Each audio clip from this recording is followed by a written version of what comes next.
Hey, this is Jack Ryan, and welcome to another session of the Legal and Liability Risk Management Institute's virtual training. I want to talk to you today about neck restraints and the various types of neck restraints, how the courts look at them, how the medical field looks at them, and kind of cover all of the issues related to neck restraints. Obviously, we had a recent event up in Minneapolis where an officer kneeled on Mr. George Floyd's neck, one side of it, for a period of time, more than 8 minutes. And that has brought neck restraints to a forefront. In fact, the United States House of Representatives introduced a bill that would ban both carotid restraints and chokeholds in the future for law enforcement. Now, bear in mind that generally Congress does not dictate law enforcement practices to local law enforcement, so they would do so based on what we call the purse strings. In other words, they could cut off funding to any agency that did not adopt the banning of chokeholds or carotid restraints. So things like the Byrne Grant, things like all the federal funding that law enforcement receives as a result. I think at the outset we ought to talk about 2 or 3 different things. First, let's identify the different types of neck restraints in turn, so we're kind of on the same page with how we start talking. A chokehold is essentially, and the courts, a lot of the courts have even looked at it this way, a chokehold is essentially a respiratory hold. In other words, it's a hold where an officer uses an armbar technique, for example, and puts their forearm across the subject's throat and cuts off the oxygen that the person is able to take in. So that's a chokehold. It's respiratory based. I will tell you that when you look at some of the old cases, even when you look at some of the old training, even quite frankly, when I first became a police officer, we were trained even to use our flashlight or our nightstick and place it across somebody's throat in order to stop them from fighting when you were in a real significant level of resistance. So again, that's a respiratory hold. We want to distinguish that from a carotid hold, and the carotid hold, obviously, just by its terms, is a vascular hold. In other words, it's to cut off blood to the brain. You do that by putting pressure on generally both sides of the neck. It's kind of interesting that Minneapolis, actually in their policy, and we'll take a look at that a little bit because I think it's something that we should consider. There may be other agencies that have that policy, but it's a situation where we generally put pressure on both sides of the neck, generally with our arms, and in Minneapolis's case, they actually have that you can do this with your leg as well, and it calls for compression on one side of the neck. You can do both, but it also contemplates that you can do one side of the neck. So again, we do see the carotid restraint different. I think it should be also mentioned that all carotid restraints are not necessarily the same. In fact, in many years ago in the Kansas City, Missouri Police Department, a man by the name of Jim Lindell actually started training the lateral vascular neck restraint, the LVNR. And LVNR is now trademarked, so it's a registered trademark. So LVNR is not always what the courts are talking about when they talk about a carotid restraint. Certainly the LVNR is a carotid restraint, but it's not necessarily just a carotid restraint. The LVNR actually contemplates 3 different levels, so 3 different levels of pressure. And when you start researching the LVNR and you start looking at the National Law Enforcement Training Center, which is a nonprofit that was formed in Kansas City, where they do a lot of training on the LVNR system. When you start looking at that, they talk about these different levels, and they mention the fact that most of the time, in fact, somewhere around 10% or less, most of the time the person complies or comes into compliance before they're ever put out unconscious by this restraint. So again, they talk about 3 different levels of pressure. The pressure is changed by the manner in which you're delivering the hold and the angle of your arm at the time. So again, there's way to do that. So we've got lateral vascular neck restraint, which is a trained system that achieves compliance most of the time, and according to the National Law Enforcement Training Center, without ever putting the person unconscious. Then we have carotid restraints overall, and then we have the chokehold. Again, chokehold being oxygen cutoff, carotid restraint being blood flow cutoff, and then we have the lateral vascular neck restraint, which is really a three-level system. I will tell you that as I look at cases, in what I do today, I often get cases where officers will describe what they did, sometimes in terms of mixed martial arts moves, other different types of moves. I've had cases where officers have told their supervisor that they did, quote, a rear naked chokehold on the subject, or things of that nature. And so we do see a lot of that. I think there's also some things that we have to recognize, particularly when it comes to these types of techniques. These are all perishable skills. When we train officers to do highly technical physical skills, they are perishable. So it's not a one and done. This is, again, the lateral vascular neck restraint points this out in all of their literature. You got to retrain this on a regular basis in order to be proficient at it. And if you're not proficient at it, then you shouldn't be doing it. So agencies that adopt this have to make sure that the training is consistently done.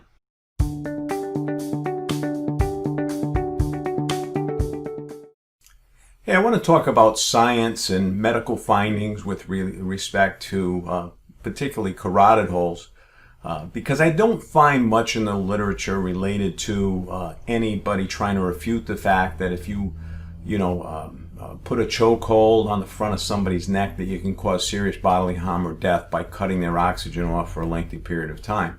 Also, we see cases where the hyoid bone, which is in the front of the neck or in the throat area, can be fractured during these kinds of tactics if they're used. As a result, and we'll get into some policy issues, but most agencies either ban the chokehold outright or they limit any use of the chokehold to a deadly force situation. The situation with carotid holes is a little bit different. There is some disagreement, and as I look at a lot of the law enforcement literature, I happen to pull some stuff the other day, and one that I came up with was an article in the Arizona Troopers Association had written something for their membership that is on the internet. And, it talked about a study that was done that refutes the idea that carotid holes are dangerous. It's hedged a little bit, but the article cites to a study where they did numerous testing of individuals without any significant injury. The researchers concluded that this was a safe and effective means. Now, the researchers, even in the article for the Arizona Troopers, said, look, if you had people that were unhealthy or elderly or something like that, those people weren't part of our study. The study did say, though, that people that are on drugs, people that were impaired, may lose consciousness even faster, and them being the people that may need this tactic to be deployed in more settings. One of the things we should always recognize about these settings is that a couple of things. One, when we're doing research like this, we can't duplicate certain things. So, for example, an officer who becomes part of one of these research projects, a college student who becomes part of these research projects, one, they're healthy individuals. Two, they know something that the person on the street doesn't know. They know that they can tap out at any time. They know that eventually they're going to be released. So there's certain things. They're not necessarily in the state of panic that somebody being arrested is in, or they're not in the state of actually fighting like somebody, an agitator like somebody being arrested is. And so that may somehow change the dynamic. We're also not using individuals that are drunk, high, and other things mentally impaired, what have you, as part of our study sample. So that may change things as well, and those are variables that we cannot account for. I will tell you that Dr. Bill Smark, who's the surgeon for the Louisville Police Department, the police surgeon, I've seen some materials that he has presented where he talks about the fact that a carotid restraint can actually cause significant injuries. People, after they have the carotid restraint, and he cites to examples in jiu-jitsu, he cites to examples in law enforcement training, where after they've had this carotid restraint put on them, maybe not immediately, but even sometimes hours later, they have issues with their carotid artery that cause them to have a stroke. So again, it can, according to Dr. Smock, lead to some serious injury in these cases. So again, there's this kind of disagreement. As I've said in other areas, like in the asphyxia areas where there's some disagreement, excited delirium where there's some disagreement, law enforcement's got to kind of pull themselves out of those disagreements and then talk about what tactics are reasonable and when they're reasonable.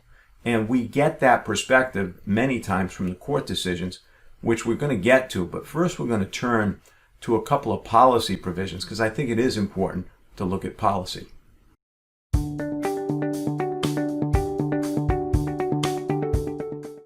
Prior to the death of George Floyd, the Minneapolis Police Department had a policy on use of neck restraints and chokeholds.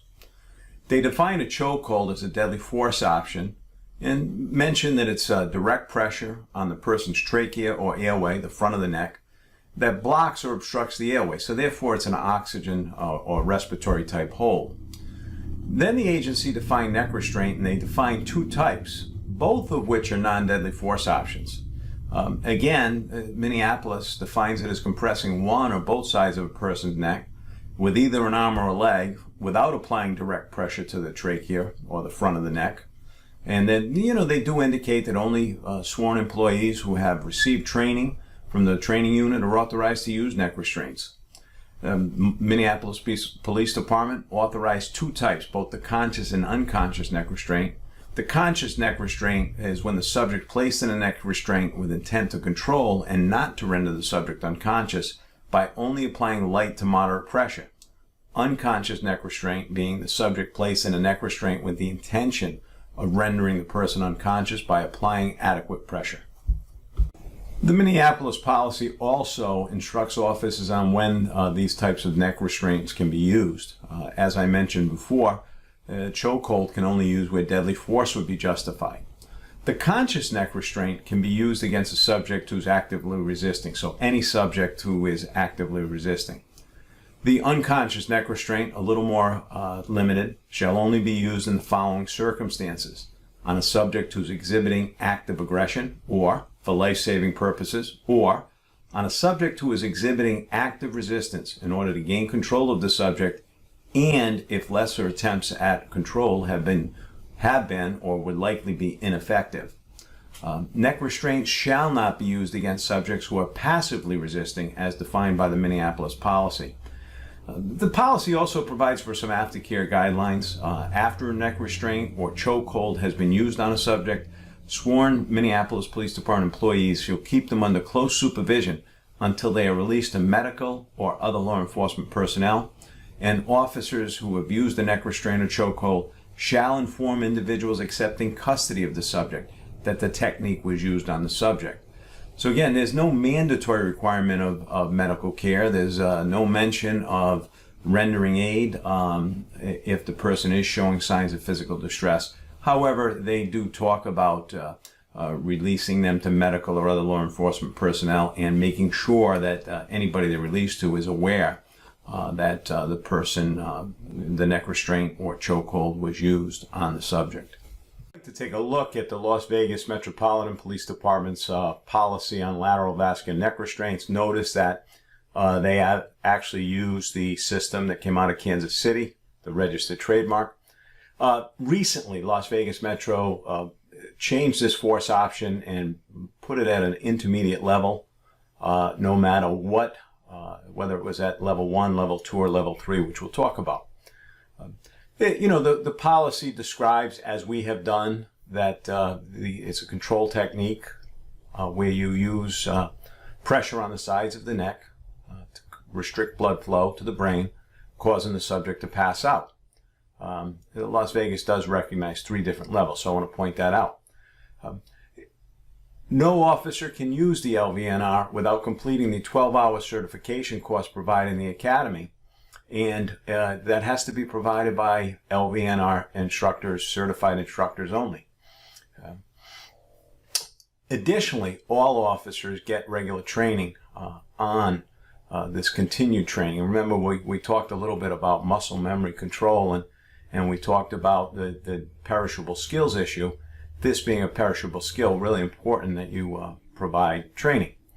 The LVNR is a defensive tactic to quickly and safely stop aggravated aggressive resistance. The LVNR will not be used on subjects who have been exposed to OC spray or who are already experiencing difficulty breathing, recognizing that this may exacerbate the issue.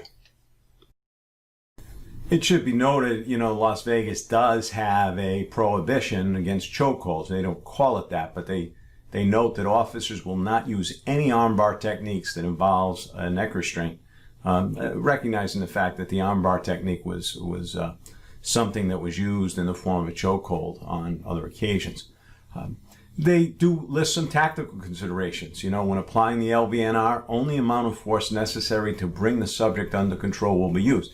Again, this goes to the levels, right? 3 different levels.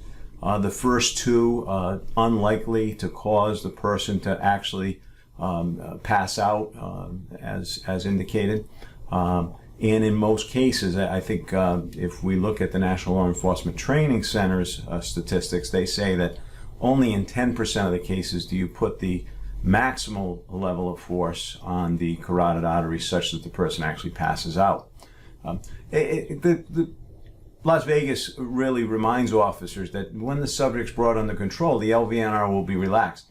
One of the things, and I've looked at the training on this a number of times, and remember that the training would indicate that a person, if the full pressure is put on the person, that they should pass out within 4 to 7 seconds, somewhere between 5 seconds and 20 seconds to recover and come awake again. Some additional considerations. Unlike Minneapolis, Las Vegas Metro requires medical attention on all uses of the lateral vascular neck restraint or any incident where a subject is injured and complains of injury. So it goes beyond the LVNR. Also requires a supervisor to be notified as well. In much the same way as the Minneapolis policy, officers have to inform detention personnel that the lateral vascular neck restraint was applied on the subject, and to ensure that they're properly screened by the detention facility medical staff. And as in most use of force instances, obviously Las Vegas Metro, like other agencies around the country, require officers to report on a use of force report form. They use IA Pro, so it's a blue team report that the LVNR has been used upon a subject. We're almost 20 minutes into this training, and you might be asking yourself, you're looking at this and you're saying, Jack, my agency doesn't do the lateral vascular neck restraint. My agency doesn't do carotid holds. My agency doesn't do choke holds, and we're not allowed to do that kind of stuff. And you might be asking yourself, well, gee, why are we doing this? And as I travel the country, particularly in classroom-led training, one of the things I ask officers from time to time is, even though the agency doesn't do carotid restraints, choke holds, I ask them how many have seen an officer grab somebody by the throat. I ask them how many times they've seen an officer with their arm around somebody's throat.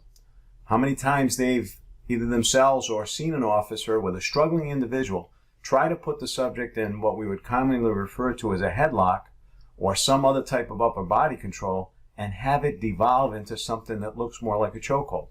So I think, that's one of the things that we have to recognize is, yeah, while there's names that we put on certain things, there's a lot of things that we do. in the course of dealing with a resistant subject that we have to use a degree of caution to make sure it doesn't devolve into what certainly others would say is a chokehold, certainly something that maybe looks like a chokehold. So again, we use a lot of different upper body controls, including a headlock or something like that, that could devolve into something that could impact somebody's breathing or blood flow to the brain, even though we don't train on chokeholds other than in the deadly force case or lateral vascular neck restraint or carotid restraints, what have you. So I think this is really important that we have a great understanding of all of this, and then as we move forward and we start to look at the cases, it gives us a better idea of how we should respond in these events.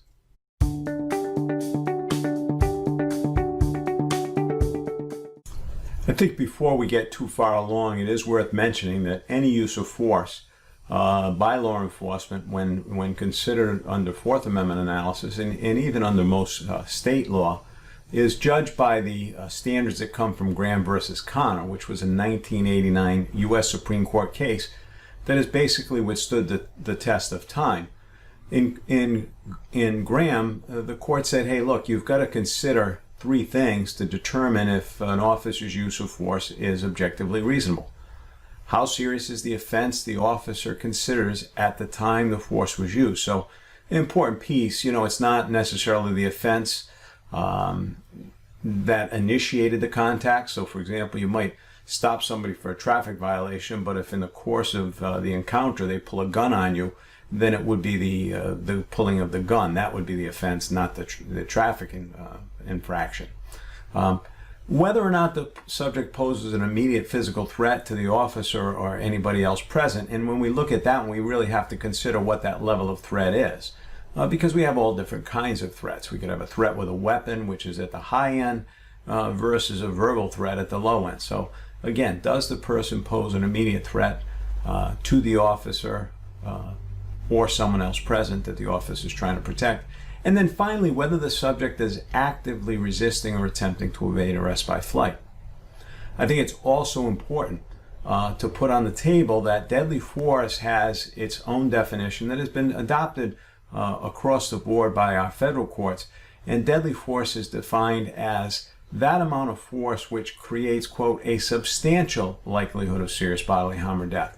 So there are cases, for example, involving canines. The dog bites someone and the person dies as a result, and plaintiff argues that the officer used deadly force. The courts have pretty universally, not unilaterally, but universally have taken the position that that's not deadly force because dogs are used to bite and hold on a lot of suspects. Most of them don't die, so the use of a canine does not create, quote, a substantial likelihood of serious bodily harm or death. We have to apply these definitions to the situation with the neck restraints as well.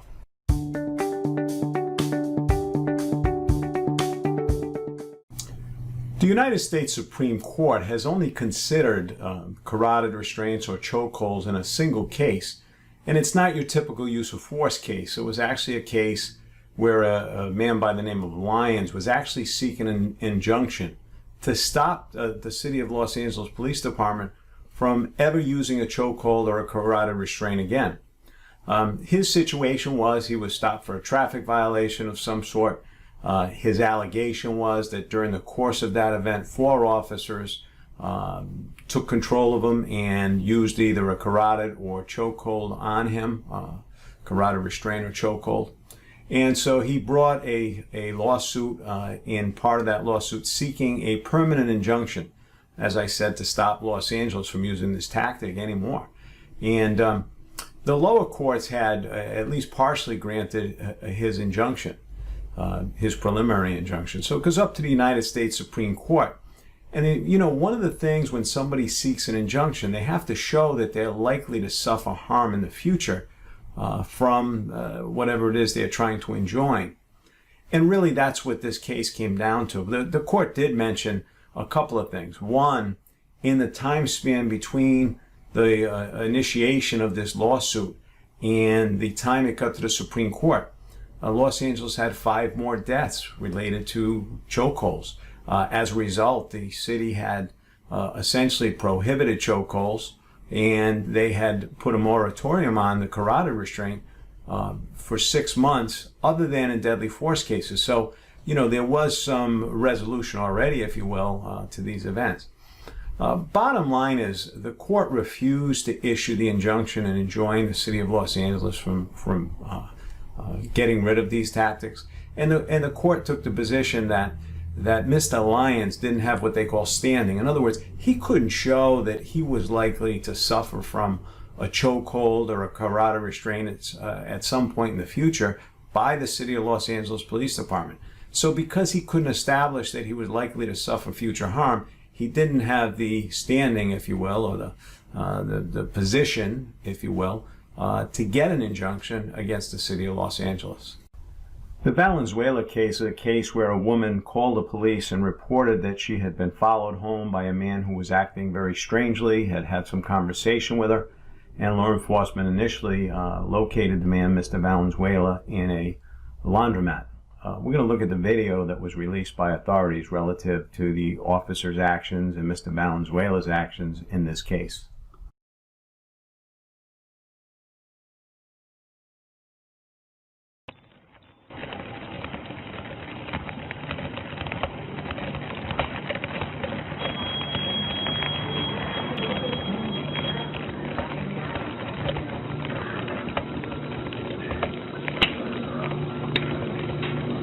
Howdy. You all right? Yeah, I'm good. Or you I'm washing my clothes. just break a pipe or something? Hey, stop. Stop. Just stop, okay? Yeah. Put your hands behind your back. Put your hands behind your back. Stop. Stop. Stop. Stop it. What are you doing? I'm bleeding. Let's just take him to the ground. Get on the ground. Get on the ground, all right? I didn't do anything. Okay, you need to get on the ground. Get on the ground. Get on the ground.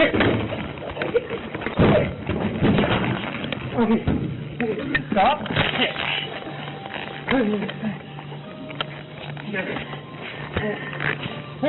Relax your arm. Stop fighting us. Relax your arm and stop fighting us. Relax your arm. Stop fighting us.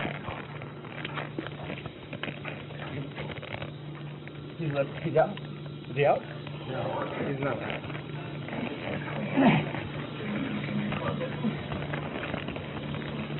Stop fighting us. You got him on the carotid?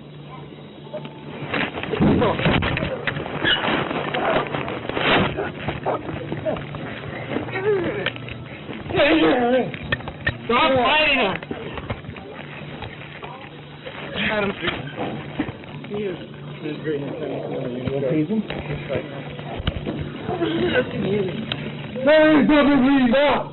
Stop. Stop fighting. Get on your stomach.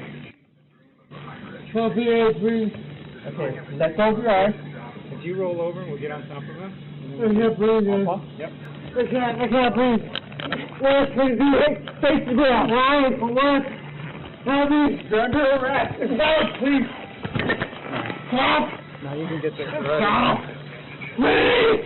Ah!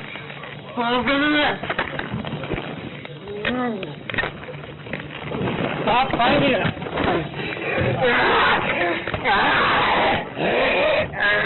Take it. No. Stop. How did you shit this on me? You need to stop fighting. it. Put your hands behind your back. Stop it because you know. I need to shut up. I didn't stop so fucked up. Stop, Put your hands please. behind your back.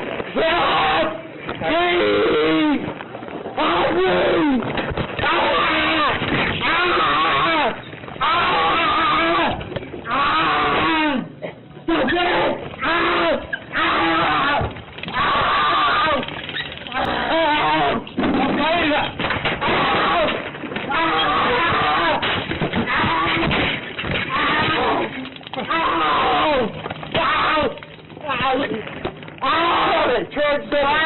We're not your stuff.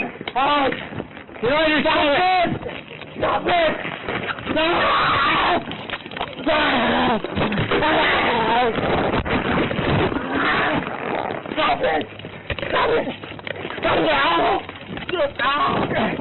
Stop it on the ground! Get on the ground! Stop it! Stop it! Ow! Ow! Stop it!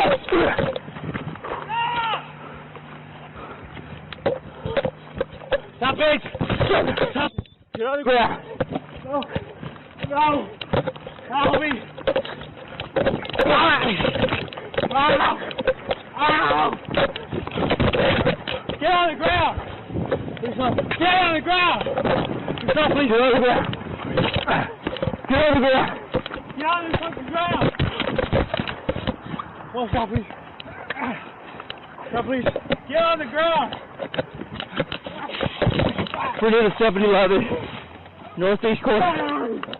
Stop it! Stop it! Help me! Help! Help! Help! Help! Get in your stomach! We got cops! Help me! Help me! Help me! Help me! Help me! Stop it! Help!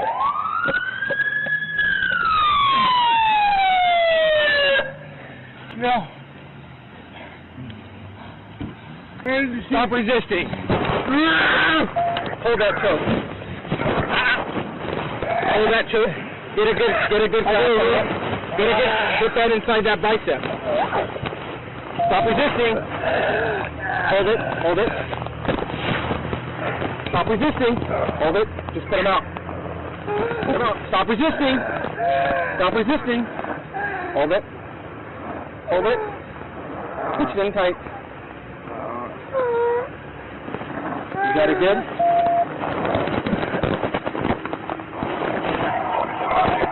Hold it. Hold it. He's still fighting. Stop resisting.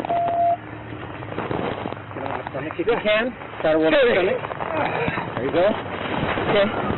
Hold it in there. Do handcuffs on him. Give me yours. So tell me if he goes out so that you can stop. Okay. So underneath, lift up your hips. Lift up your hips here. Grab that other cuff. Got it? Yeah. Okay, let me see. Okay, is he out? Let him breathe. Let's get that arm in there. Okay, please tell me 66. Are you letting him breathe? Is he? Yeah, I don't have the whole thing. Okay, good. Okay, let's get him to the side. Everybody off because he's out. I'm going to do the seat. Okay, let's get him on his side. He's going to wake up just like that. Get him on his side. Can you get him on his side or no?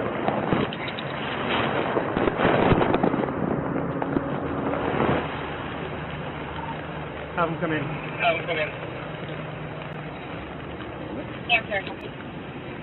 All right. He's purple right now, so I want to make sure he's breathing. Let's get him on his side. Go ahead. Okay, let's start. Let's look at You want to get a chest CPR. Get an ambu bag. bag? We got a pulse? No, I don't know. Let's check ABCs. Let's go. Airway. See what he's doing. Somebody got another glove? He's breathing. Why I'm sleeping there around. That's there. Sam 266. Right away. No safety. All right, let's start ABCs. Let's go. He's gurgling. Okay. Let's get him on his side. Not finding a pulse. Keep this leg right here. No, there he is. There you go. Okay. Hey, in this case, we can use this case, the video from it that was released from authorities, and we can take and then look at how the court viewed the case on what we call summary judgment and qualified immunity.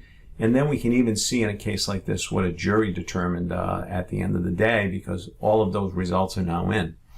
I do want to mention that summary judgment and qualified immunity is a method by which officers seek to have the case dismissed before it ever gets to trial. And essentially it works this way, is that an officer will say, look, even if you believe the plaintiff's version of events, so the other side's version, nothing unconstitutional was done by the officers. If the court agrees with that, that's on the merits of what the officer did and the merits how they react with the Constitution. If the court agrees that there's nothing unconstitutional, even under the plaintiff's version of events, then the court grants summary judgment. Sometimes a court won't even address that question. Sometimes they'll determine that the officer's actions were unconstitutional. And in those cases, officers get the opportunity to also argue that even if their actions were unconstitutional, the law wasn't clearly established. In other words, there wasn't another case like this, so this officer shouldn't be held responsible since the officer wasn't on notice. Most of the cases we talk about, these written decisions, are on summary judgment and qualified immunity. So I think it's important to have a sense of what that means. At any rate, in this case, the court looked at several issues, and the court really went to great lengths to detail what you've already watched. The first confrontation with Mr. Valenzuela, who was putting his clothes in the washing machine when the officers approached. What you can't see in the video is one of the officers saw a screwdriver in the bag that he had his clothing in and became somewhat concerned about that. You also hear the officer ask about glass breaking. The officers thought that he had broken a glass pipe when they were on their way in to the laundromat. So those are a couple of issues that really aren't explained by the video. What you do see is a disagreement, and this is something we've talked about already, but now we're going to put it into some practical application. The officer in this case says that he did a carotid restraint and not an air chokehold. Department policy, air chokehold is only for deadly force situations, and obviously the carotid restraint is something different from that. So the officer is saying that this is the carotid restraint. The plaintiffs are saying that no, this was an air chokehold, and there's points where Mr. Valenzuela, particularly in the laundromat, is saying that he can't breathe, and then there's points in the second part of the video, which happens to occur in the parking lot of the 7-Eleven, where the court notes that in the video you can hear Mr. Valenzuela having trouble breathing. And in addition to that, you hear the officers talk about him turning purple, and if you watch the video closely, you can even see him turning purple. But I think that's it's important to note that these cases, carotid restraint, different from the chokehold, from the standpoint of what type of tactic it is. In this case, the officer says, that he only did that carotid restraint in the 7-Eleven parking lot for a short period of time, and that actually what you see that looks like a neck restraint is actually him trying to move into position to accomplish it. The court notes that in fact it's 60 seconds or almost 60 seconds. The court found two things. The first part of this is a little bit unusual, but they found that a jury could find that there was a violation of due process because the officer's actions shocked the conscience. Usually we don't see that in these kind of use of force cases. That use of force is judged strictly by the Fourth Amendment, but the court does go on to point out that a jury could also find that this force was excessive under the Fourth Amendment and unreasonable. Another thing that happens at the end of the video or toward the end of the video in that 7-Eleven parking lot, we see that a supervisor pulls up. His camera comes up on the video, and we hear the supervisor giving instructions, some of which are to maintain the hold. The supervisor is there for a period of time while the hold is maintained. And the court says a jury can find that the supervisor failed in his supervisory position or capacity to make sure that the hold was being done properly and to stop the hold from being done. So it's not a strict duty to intervene situation or bystander liability situation. What it is instead, it's the supervisory liability for failing to stop your officer from doing something that ultimately may be unreasonable. So in this case, the officers have to go to trial because the court denied summary judgment and qualified immunity. So the trial does in fact take place, and I'll tell you that the jury ended up awarding the family of Mr. Valenzuela, who died in the hospital some period of time, days later after this event. They ended up awarding the family over $13 million in this case. So that was the outcome of the Valenzuela case. Hey, McCoy versus Meyer is a case out of the United States Court of Appeals for the 10th Circuit and provides some good examples of the way the court will apply the Graham factors to carotid restraint, and we'll look at, issues of before the person is restrained and after the person is restrained, and the use of force maybe continues. So let me tell you a little bit about the case. So this is a case where you're dealing with a really bad subject. I mean, he's holding his sister and his child hostage in a motel room because he doesn't want to turn the child over to the child's mother. When the police get called to the Budget Inn and make entry into the room, he's alternately pointing the gun at his sister. At some point, he's actually pointing his gun at the police. At some point, the police are able to get the sister and the baby or the child out of the room, at which point an officer tries to tackle, basically, Mr. McCoy. The officer at some point believes McCoy is trying to grab his gun. A second officer puts McCoy in a carotid restraint for 5 to 10 seconds. McCoy loses consciousness, and the officer is able to zip tie him and prone him out on the ground. Now, that's use of force number one. Use of force number two comes after he's restrained, and he alleges, and remember, it's always plaintiff's story when we're looking at summary judgment and qualified immunity that the court has to adopt when they're considering dismissing the case. So Mr. McCoy's story is that after he's zip tied and prone on the ground, that at that point officers strike him 10 more times, and an officer puts him back into the carotid restraint for another, I think, 10 seconds. So that's the allegation. So the court breaks this down under Graham as two separate uses of force. And they look at how serious is the offense. So let's take it from the beginning, because this prong, it's the same throughout. The court says, hey, this is a dangerous individual. He's got a gun. He's committing a serious offense. He's pointing the gun at his sister. He's pointing the gun at the police. He's basically holding hostages. So the seriousness of offense weighs certainly in favor of law enforcement and the use of force. They look at physical threat and they say, hey, physical threat and active resistance in the first use of force is present because, this is a guy that had a gun. This is a guy that was holding hostages. Now the officers are trying to put him into custody and restrain him, and he's at least trying to grab at the officers and grab at the officer's gun potentially. So the court says, hey, with respect to that use of force, certainly no reasonable jury could find that the officers acted contrary to the Constitution. But when they looked at the second use of force after he's restrained, the court said, hey, seriousness of offense is still there, but now what is the physical threat? See, because now the physical threat is diminished by the fact that he is restrained in zip ties. There's at least 5 officers in the room. He's prone on the ground. So that's number one. And so no great physical threat at that point, even though you still have seriousness of offense. And you don't have the active resistance or attempting to evade arrest by flight.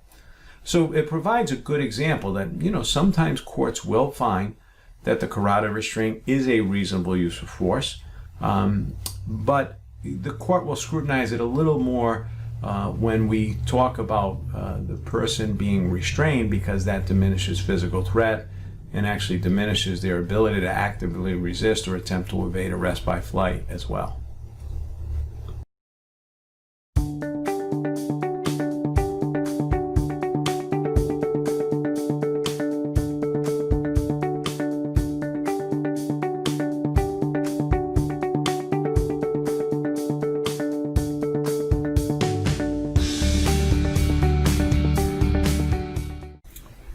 In Griffith versus Coburn, we see a kind of a typical series of events. Officers are called by Arthur Partey's mother. She wants to get him help at a hospital because of some impairment that he has, but The officers tell her, hey, look, we really can't do that because he is not currently presenting a danger to himself or danger to others. But they do note that he has an outstanding traffic warrant, and they offer to arrest him on the outstanding warrant and see if they can then get him some help. The mother agrees to this, and the officers go to the house. And then, you know, and this is typical in these cases, there's two distinct versions of events. According to the mom, Arthur is sitting watching television, and the officer, without provocation, goes in, jumps on him, grabs him around the neck, chokes and wrestles him for a period of time until Arthur goes limp. The officer tells a very different story. The officer's story is obviously what the officer's version of events is, but remember, the court on summary judgment and qualified immunity has to take plaintiff's version of events. The officer says that when he goes to take out his handcuffs to place Arthur Partey under arrest, that Partey charges him. There's an ongoing fight. At one point, Arthur Partey actually is able to undo at least one of the snaps on the officer's holster. And at some point, the officer puts Arthur into a lateral vascular neck restraint, carotid restraint, at which point, or at some point, Arthur goes limp. The court points out that there is a dispute of facts here, and disputes of facts generally have to go to a jury to decide. The court indicates, hey, look, this case rises and falls on which set of facts you believe. In other words, if you believe that the officer, without provocations, immediately jumped on top of Arthur Partey while the second officer stood by and watched and began choking and wrestling him with no offer of resistance, then that would be an unreasonable use of force. If you believe the officer's version of events, then it would be a reasonable use of force. So the jury has to decide that. The court does point out, though, that the officer was trained on lateral vascular neck restraint, and the court uses this term. They say that the officer knew that that was on the high end of violence on the force continuum, or one of the more violent responses on the force continuum. Some words to that effect. Unusual choice of words, I think. Maybe a more significant force option would be a better way to put it. But the bottom line is the court did apply the Graham versus Connor test, and they said, hey, look, if in fact this happened the way that the mom said it had, then it was a minor offense. They were arresting him on a outstanding traffic warrant. He did not pose any physical threat before the force was used, because the mom said he was just sitting watching television when the officer suddenly, for no apparent reason, jumped him. And he wasn't actively resisting or attempting to evade arrest by flight at the time. The court does note that there is two versions of event, and it'll be up to the jury to decide which version to accept.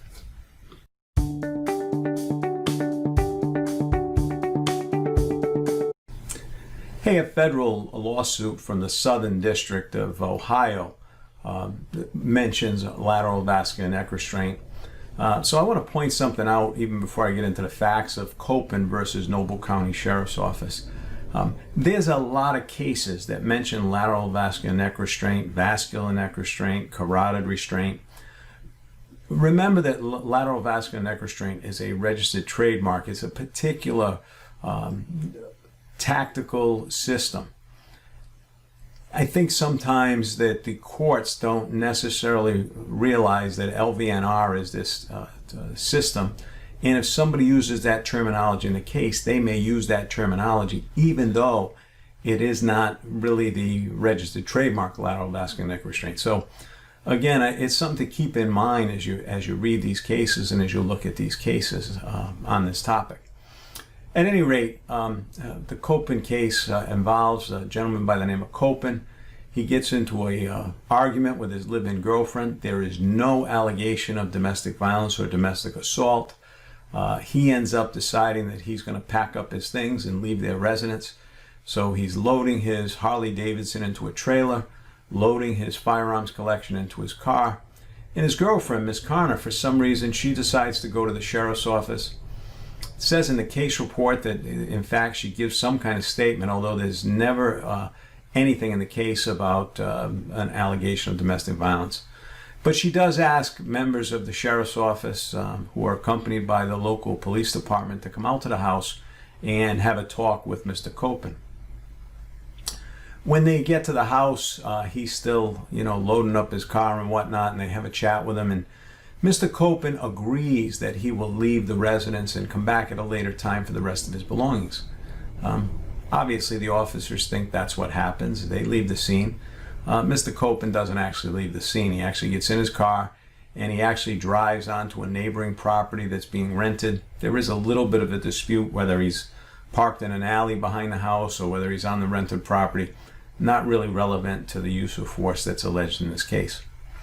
At some point later, Mr. Copen goes back into the house and locks himself along with his two little Shih Tzus dogs in the den of the house. And he refuses to come out. That prompts Ms. Carter to call the sheriff's office, and the deputies and the local PD come back to the house. Really the main character in this case, and I say character, I don't mean that in any derogatory sense, but the one the plaintiff has the biggest problem with is Deputy Stokes. Now, what happens is they get out to the house and they're able to convince him to come out of the den where he's locked himself in, and they're able to have a chat with him. They get him outside and they're talking to him. And what is reported by the office is he starts to go crazy. He's swearing, he's screaming, he's making a lot of noise. There's neighboring houses. And to the point that the deputy calls the actual sheriff and says, hey, what should I do with this guy? And the sheriff says he's either got to leave or he's got to go to jail. That's what's going to happen. So at some point, according to the officer, he decides that he's going to take him to jail, and he tells him to put the dogs down. Mr. Copen is refusing, and at some point actually puts the dogs down and then lunges at one of the officers. Mr. Copen's story is totally different, as you can imagine. Mr. Copen says he's got his two little girls, how he refers to his Shih Tzus, under his arms, and he's outside when suddenly the officers start grabbing him by the arms and they're hurting the dogs, and he's telling them they're hurting the dogs, and at some point he drops the dogs, and he says that Stokes immediately puts him into, quote, a lateral vascular neck restraint. So in this case, it may be that the only one talking about lateral vascular neck restraint is actually the plaintiff. Hey, the Deputy Stokes says that actually how he goes to the ground is mostly under his own momentum when he lunges at this other officer. And once he's on the ground, Stokes says, yeah, I got on top of him, and I put my forearm into the back of his neck. So, in my mind, as I evaluate this and read the facts as reported by the court, I don't think there was a lateral vascular neck restraint here. But you have to remember that it's plaintiff's version of events, even though there seems to be a little of a mix in this particular case. Hey, the bottom line is the court looks at a number of different issues, and one of the things that comes up in this case, and believe it or not, we see this quite often in these cases, is Deputy Stokes says that the only use of force training he ever had was at the basic academy. He hadn't really read the agency's use of force policy or their statements about lateral vascular neck restraints in their policies, because the court actually outlines what the policy says on lateral vascular neck restraints. The court notes that it's a level 3, that the resistance has to rise to level 3 before the officer can use the lateral vascular neck restraint. And again, the deputy says, he doesn't have any training on LVNR, and he doesn't even know what it is. So, part of that may be that true, because I'm not sure that putting your forearm on the back of the neck would be lateral vascular neck restraint. In fact, I know it would not be. So I think, there is a little bit of a disconnect in the facts of this case and what's going on. But at any rate, the court says that the basic academy use of force was sufficient so that the agency didn't have a failure to train claim, which is a little bit surprising. But they did find that Deputy Stokes because the acknowledgement that Mr. Copen was already on the ground, therefore did not have access to the firearms in the car, and Deputy Stokes had, at the very least, his forearm on the back of Mr. Copen's neck, that it wouldn't rise to the level of resistance necessarily to do the lateral vascular neck restraint, and therefore the case could go forward against Mr. Deputy Stokes being brought by Mr. Copen. So again, court found that based on the physical threat portion of Graham, that the physical threat no longer existed once he was prone and on the ground, kind of cuts to things like when somebody's already been restrained, as we've seen in other cases, and as we've seen up in the Minneapolis case, where it's alleged that, you know, that this officer Chauvin, you know, had his knee on the neck for 8 minutes, as we've all seen, after the handcuffing of Mr. Floyd. So again, we'll get to some bottom lines in a minute, but that's just another example case.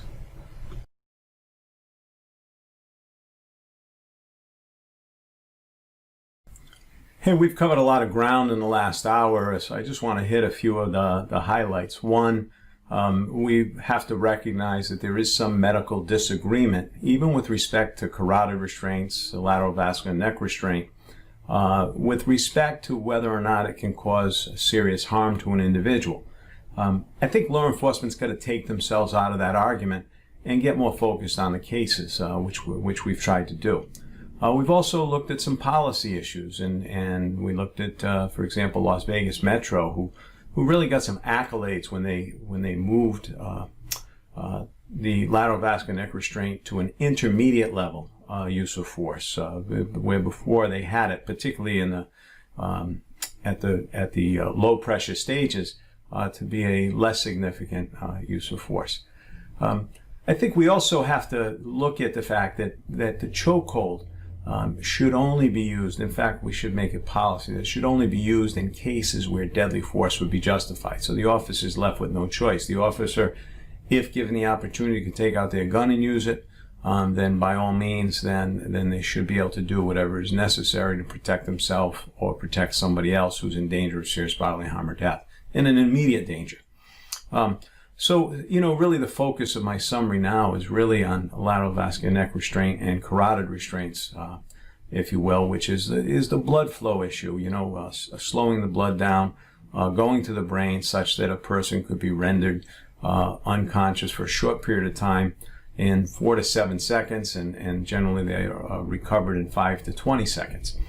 I would note that as we're doing this video today, we're doing the filming of this video today, that President Trump signed an executive order banning the use of chokeholds except when deadly force is justified. Now, bear in mind that generally our federal mandates on local law enforcement are usually tied to the purse string. So in other words, the federal government can say, look, you can't use chokeholds, and if you decide that you're going to allow officers to use them, then we're not going to give you federal funding. That's generally how it works with some of these mandates. But again, the president, with the backing of some law enforcement people who we had at the session today, banned chokeholds except where deadly force is justified. And I don't think that's an unreasonable burden, because there is a danger with a chokehold of fracturing the hyoid bone, as we mentioned, of cutting off oxygen to a point that it can cause serious bodily harm or death. I think the jury is still out from the medical standpoint on LVNR and carotid restraint. So, and again, I think that's a debate we should stay out of. There is not a single case that says that carotid restraint or LVNR is absolutely deadly force. Courts have said it's a significant use of force. I think the Sixth Circuit case that we talked about said it's at the violent end of the force continuum, if you use a force continuum. Again, I didn't like that language, but that's what it says. And so I think, you know, from that perspective, we have to recognize that in law enforcement, that the courts are looking at it that way. So we have to make sure that officers are trained that this is not something that you can use unless there is a physical threat, an immediate physical threat that justifies it, and unless you've got a level of resistance that justifies it. Otherwise, and that we got a serious offense. So the 3 Graham factors. So again, I think from a training perspective, from a policy perspective, if you're going to have the lateral vascular neck restraint or the carotid restraint, then it's got to be put at the upper end of our force options, not to the level of deadly force, but at the upper end of our force options. And officers have to be trained not just on the skill, but on the when to use it and when it will be justified. I'd also mention that just because you don't have it in policy, just because you don't train it, doesn't mean that an officer is not going to do some tactic that may look like a neck restraint and that will be scrutinized as a neck restraint, whether it be an upper body control hold that devolves into a neck restraint because of the subject's resistance, or whether it's the officer's movement, whether the officer's trying to put somebody in a headlock to control their head so that they can gain compliance and get them restrained.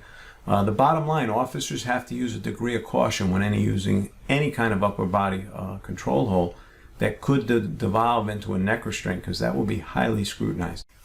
Hey, I want to thank you for joining me, and have a great day, and please stay safe out there.